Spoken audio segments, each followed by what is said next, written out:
Hey guys, आप सभी को प्रणाम। जय श्री श्याम। हालांकि आप सभी लोगों को मैं बताना चाहता हूं कि कल मैं जो है करके माइक्रोसॉफ्ट वर्ड में जो ड्रॉ मेनू है उसमें आप लोगों को कुछ बताया, थोड़ा सा और बाकी है जिसमें मैं आप लोगों को पूरा का पूरा मैं बताता हूं। पहले छोटा सा एक ड्रॉ कर लेते हैं और ड्रॉ करने के बाद फिर कुछ पेंसिल का भी प्रयोग कर लेते हैं हम लोग। पेंसिल का प्रयोग करने के बाद और फिर नॉर्मली हम लोग सिलेक्शन हटा देते हैं। हटाने के बाद यहाँ से रूलर है। रूलर का मतलब ये होता है कि अगर किसी चीज को अगर आपने मापा है तो उसको कितने डिग्री पे आप उसको काउंट करना है, या फिर उसको जो हमारा ये माउस का जो स्क्रॉल है उसको आप ले करके, और जब अप एंड डाउन स्क्रॉल करेंगे तो ये स्केल जो है अपने डिग्री से और चारों तरफ ये रोटेट करेगा, मूव करेगा, जिससे कि हम ये बात का पता लगा सकते हैं कि हमारा जो ये लाइनिंग है वो कितनी डिग्री पर है और कितने पर नहीं है। ठीक है, इसलिए इसका है। अगर नॉर्मली अगर हमें इसको माउस से मूव करना है तो इसे हम आगे पीछे कर सकते हैं। ठीक है, अब इसको हम हटा देंगे। हटाने के बाद यहाँ पर लिखा हुआ है फॉर्मेट बैकग्राउंड। इसका मतलब ये है कि अगर हम कंट्रोल पहले ए कर लेते हैं और सभी चीजों को हम लोग डिलीट कर लेते हैं। फिर इसके बाद फॉर्मेट बैकग्राउंड है। फॉर्मेट बैकग्राउंड का अर्थ ये होता है कि जब भी हम कोई काम कर रहे हैं तो उसमें हमें ग्रिड लाइन की जरूरत है या रूलर बार की जरूरत है। तो इसमें अलग अलग है, कुछ मैथमेटिकल्स ग्रिड लाइन है और फिर ऊपर जो है करके रो और रूलर लाइन इस तरीके का है। अब इसमें कुछ स्पेस ज्यादा है, किसी में स्पेस कम है। अगर आपको स्पेस ज्यादा या कम को अगर लेना है, जैसे मान लीजिए कि हम स्पेस जो वाइड है उसको थोड़ा सा ज्यादा ले लेते हैं तो इस तरीके का ले सकते हैं। फिर अगर उसे कम करना है तो कम कर सकते हैं। ये छोटे बच्चों के लिए है कि अगर आप मान लीजिए कि घर पे ही अगर माइक्रोसॉफ्ट वर्ड में अगर कॉपी का कुछ भी अगर वो लिंक निकाल करके अगर उन्हें देना चाहते हैं या बनाना चाहते हैं या अपने यूज में भी लेना सकते हैं। अगर तुरंत मार्केट में अगर आप जाना नहीं चाहते हैं तो आप यहीं से तुरंत बना करके प्रिंट आउट करके यूज कर सकते हैं। फुल पेज अप्लाई करते हैं तो जो भी हमारा ये थोड़ा सा छूट रहा था, कंट्रोल जेड करके, सॉरी, कंट्रोल वाई करके मैं फिर से एक बार कर देता हूँ और इसको फुल पेज को अप्लाई से हटा देता हूँ। तो अभी क्या है कि देखिए चारों तरफ मार्जिन एरिया है, उसमें चारों तरफ आपका स्पेस छूटा हुआ है।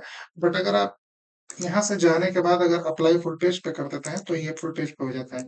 यदि आप कलर में जाते हैं, पेज का कलर वगैरह भी चेंजेस करना चाहते हैं तो आप पेज के कलर वगैरह भी बदल सकते हैं अपने जरूरत के अनुसार। जैसा आप इफेक्ट डालना चाहते हैं वैसा आप क्लियर कर सकते हैं। अब यहाँ पे क्या है कि पहले हम इसको हटाते हैं फिर इसके बाद बताते हैं।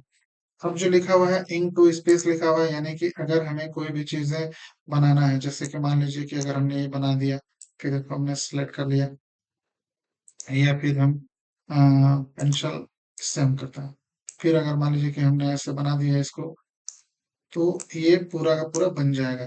पूरा एकदम आपका चारों तरफ आयताकार बन जाएगा। अगर गोल हमें बनाना है, जो करके एक सर्कल बनाना है, तो ये आराम से सर्कल बन जाएगा। अगर हमें मैथमेटिक्स से संबंधित कोई भी चीज अगर रिटेन करना है, जैसे कि 1/2 को अगर हमें लिखना है तो यहाँ से 1/2 कर देते हैं और यहाँ से इंसर्ट कर देंगे। तो मैथमेटिक की तरह से हमें ये इंसर्ट करके लिख देगा, जिसे हमें मतलब बहुत ट्रिपिकल से ट्रिपिकल किसी भी चीज को अगर लिखना है तो आसानी से हम लोग यहाँ से ड्रॉ कर सकते हैं और आराम से हम लोग पेज पर लिख सकते हैं। हालांकि पहले माइक्रोसॉफ्ट वर्ड में बहुत प्रॉब्लम होता था, क्योंकि हम लोग इंसर्ट में जाते थे और मैथमेटिकल चीजों को खोजने के लिए हमें इक्वेशन ऑप्शन में ज्यादा जाते थे और बहुत सारी चीजों को मेहनत करके खोजना पड़ता था। बट अभी क्या है कि इतना इजी कर दिया है नए वाले माइक्रोसॉफ्ट वर्ड में कि आप किसी भी चीज को आप यहाँ से इंक टू मैथ में आप जाकर के सर्च कर सकते हैं। ठीक है, अब यहाँ से क्या है कि अगर ड्रॉ कैनवस पे अगर क्लिक करते हैं तो अगर हमारा जो भी चीजें ड्रॉ हुई है उसको हम लोग आराम से जो है करके एडिट कर सकते हैं या हटा सकते हैं, या फिर इसे हम मूव करके इधर से उधर कर सकते हैं। ठीक है ना, इसलिए इस ऑप्शन का प्रयोग किया जाता है। अब हमें क्या है कि जो भी ये सारी चीजें जो इंक रिप्लाई करना है, तो अगर इसे हमें रिकॉर्ड में लाना है तो देखिए ये सारी चीजें रिकॉर्ड किया है कि पीछे का जो चीजें हमने कितना बनाया है उसको रिकॉर्ड करके बनाया है। अब इसको फिर से प्ले कर देते हैं, देख सकते हैं। अब इसका क्या है कि इन हेल्प का मतलब ये होता है कि जितनी सारी चीजें हमने आपको बताया है या फिर इससे रिलेटेड किसी भी चीज को अगर आपको नहीं आ रहा है तो आप कर सकते हैं। ये वीडियो मैंने शूट किया है, यानी कि पीछे जो प्रीवियस में जो मैंने वीडियो बनाया था वो आपका ड्रॉ टेबल का थोड़ा सा वीडियो मैंने बनाया था कि आप ड्राइंग टूल को कैसे यूज कर सकते हैं। आज मैं आपको बताया हूँ कि स्केल से लेकर के एडिट हो गया, कन्वर्ट हो गया, इंसर्ट हो गया, रिप्लाई हो गया, हेल्प हो गया, इससे रिलेटेड चीजों को मैं आपको बना के दिया हूँ। अगर इसी तरीके के आपको नॉलेजेबल वीडियो लेना है तो मैं वंश इन एक्स आपको वंश एक्स टेक को चैनल को लाइक करना होगा, शेयर करना होगा, कमेंट करना होगा। इस तरीके से एजुकेशनल वीडियोस आपको मिलेंगे। हालाँकि मैं और आपको बेहतरीन-बेहतरीन वीडियोस बना कर के देने वाला हूँ, जिससे कि आपको सीखने में काफ़ी हेल्पफुल मिलने वाला है दोस्तों। और घर बैठे ही आप कंप्यूटर सीखेंगे, वो भी बिल्कुल फ्री में सीखेंगे। Thank you so much. धन्यवाद। जय हिंद, जय श्री श्याम।